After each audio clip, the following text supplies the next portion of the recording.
Señores, estamos de vuelta. Hoy contamos con el doctor Tito Suero. Un lujo a tener entre nosotros a una persona que ha hecho tanto aporte a la medicina de emergencia, a la medicina traumatológica en la República Dominicana. Vamos a ver qué dice la gente. Buenos días, adelante. Hey, un abrazo. Un adelante, gracias, igual a ti. Doctor Tito Suero, sí. Bueno, señores, tremendo tema, muy oportuno. Yo quisiera hacer dos aportes históricos o dos comentarios. Fíjense que antes en las guerras, antes de la penicilina, antes de los antibióticos, morían por infección los heridos, porque no había forma.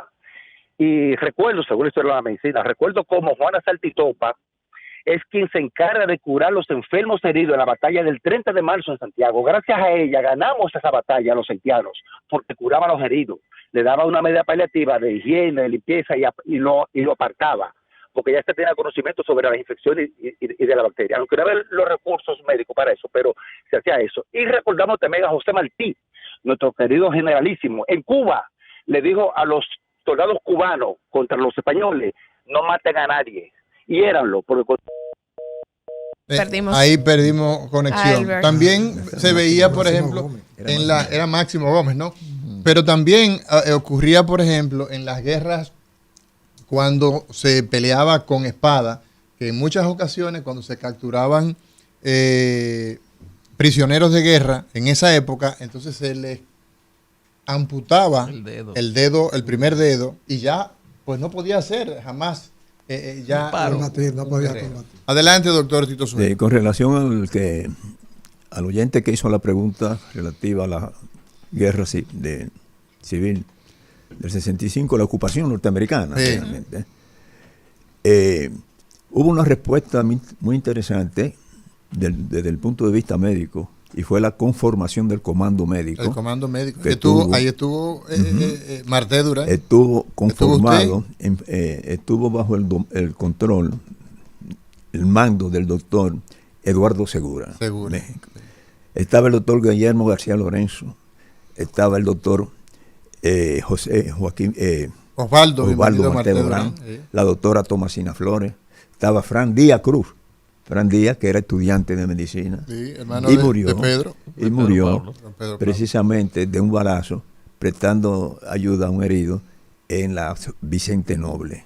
Ahí, Fran Díaz. Cerca del río Sama, o del puente. Cerca de la plaza. Muchos de los heridos, hubo un médico del Darío Contreras, que era el doctor Santiago Gallard, era mayor del ejército, fue subdirector del hospital doctor Darío Contreras, con el doctor Vega, y saliendo, él tenía un hermano militar que estuvo participando en esos días en la guerra, se quedó participando del lado constitucionalista, pero el doctor Gallard seguía en el hospital Darío Contreras y en el Marión cuando podía ir.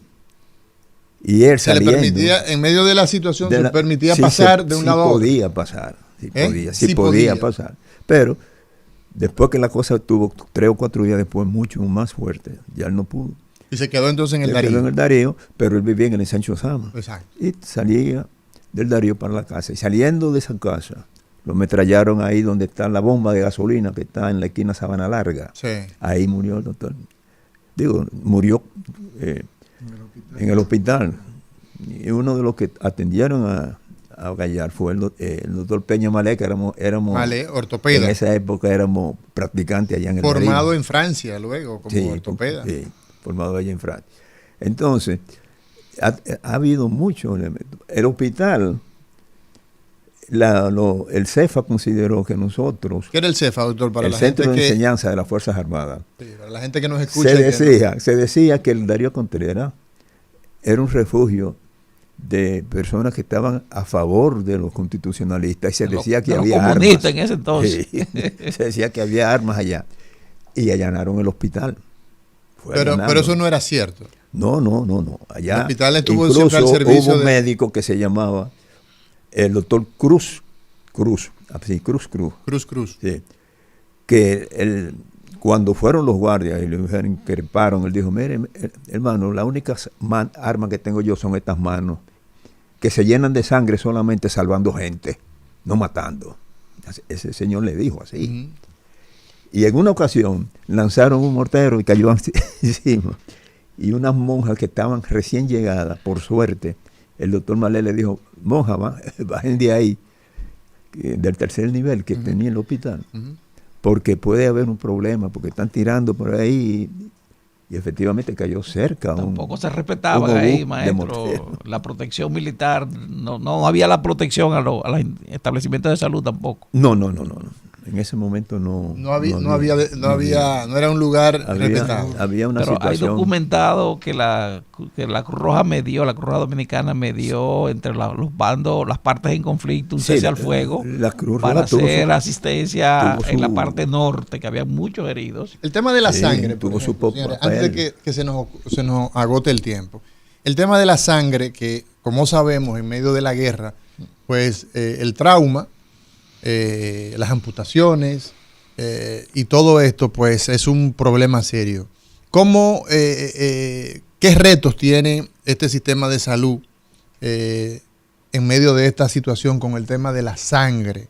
Ya vemos el problema de abastecimiento de agua, la energía eléctrica tan fundamental para permitir que un hospital esté operando, esté funcionando.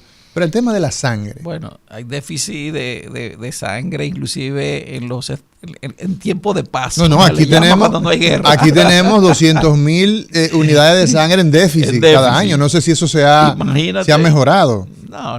O sea, aquí, sin haber guerra, tenemos 200.000 unidades que nos hacen falta cada año. Entonces, imagínese, doctora Mauri García, esa situación incrementada con un conflicto bélico, donde la principal afectación en términos de salud son heridas. Heridas exsanguinantes, amputaciones, quemaduras, traumas. Luego las infecciones. Cerradas, exacto, correctamente. Entonces, si el conflicto sorprende al hospital con un banco de sangre que esté con sangre disponible, pues los primeros que lleguen se beneficiarán de eso. Sí. Después, durante una guerra, difícilmente tuve una persona donando sangre para... Tiene que sobrevivir. No hay condición tiene que pensar eso. Primero en sobrevivir. Tiene que ser expansores plasmáticos que se utilizan mucho, que son sustitutos de la sangre, del volumen de la sangre, porque pero no puede sustituir los glóbulos rojos, no pueden, la capacidad de oxigenación no puede sustituirla. Entonces a eso se apela. Pero sangre per se, y las pocas veces que se consigue que sangre total preferiblemente, muchas veces se tiene que hacer de heridos de personas a personas por solidaridad, ¿no? Sí. En el mismo equipo médico, en el equipo de los colaboradores ahí, sin el rigor que se requiere. De análisis. Y demás, porque hay una estructura que no funciona en ese momento. Doctor Tito Suero, ya al final del programa, usted como un experto y con mucha experiencia de la vida en temas de traumatología y todo esto, ¿cuál sería su conclusión respecto de la situación que vivimos en este momento, la guerra entre Israel y Gaza, y sobre todo esta crisis sanitaria que hay en esta parte?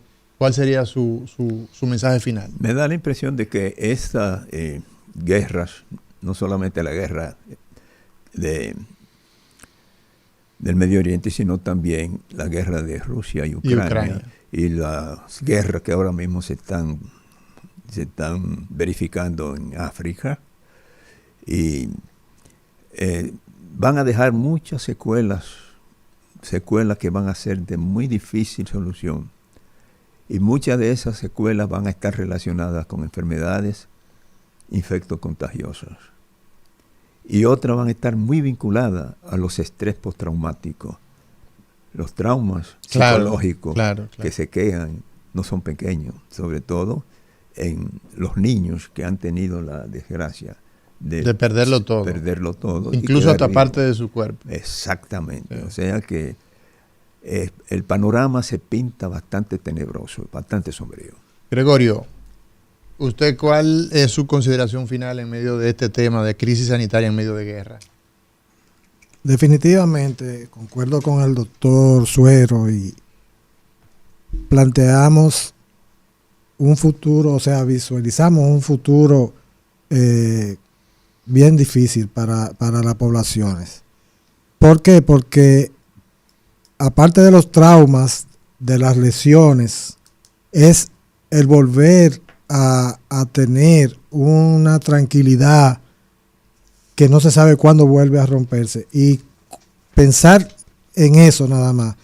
Usted que está pasando un mal momento, que le dicen a usted ya va todo estar tranquilo, pero ya sabe lo que pasó, le va a seguir afectando. Y el trauma psicológico va a ser muy, muy alto para esa población, especialmente los niños y esas madres que han perdido sus hijos y que quedaron con algún otro hijo que va a tener miedo de que pueda perderlo otra vez así.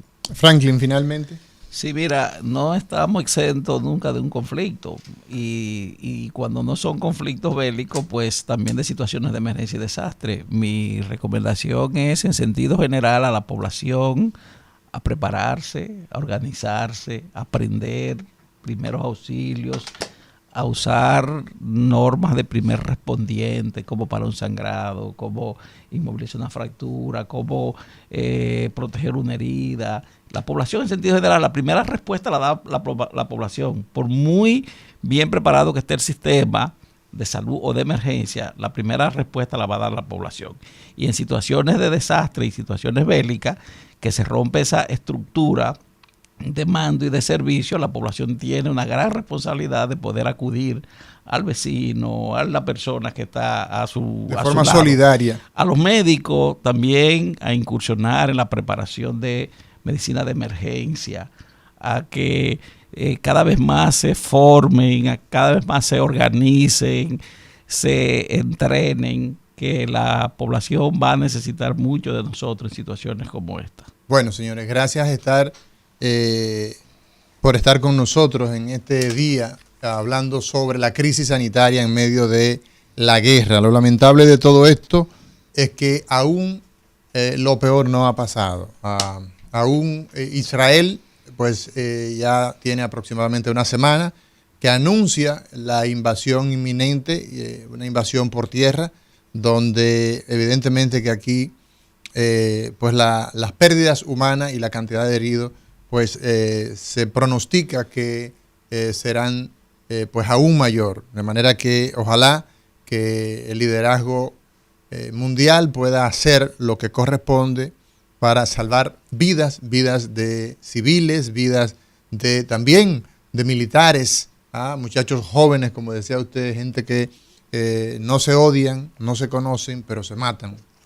Ojalá que pueda haber una distensión y que esta situación pues pueda apaciguarse. Gracias a ustedes por acompañarnos, doctor Tito Suero, Gregorio, Franklin, gracias por estar con nosotros ustedes de 10:30 a 12 del mediodía en Cátedra Médica. Mañana será otro día y no le cambie, ahí viene Al Mediodía con Mariotti y compañía.